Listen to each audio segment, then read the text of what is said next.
hilig ni Pipoy. Yan. Masaya na yan, basta nabibilang ang kita ng katuda. Ayan o.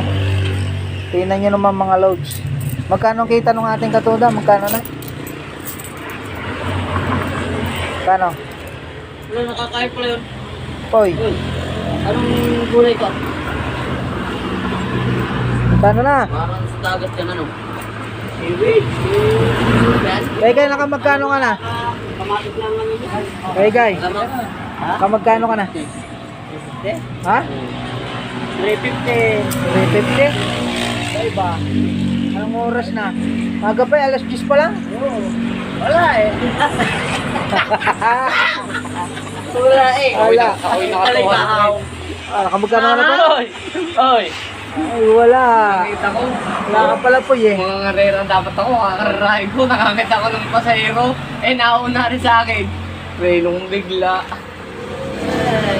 Ayun, papara-tatlong yun. Tatlo. 60 naman ang bayad. Hindi ko nakita. Magkano? Magkano pa? 60. Iba, May iba. nakita ko kaya ako. Mga kontak-tak. 60 ka. Doon sa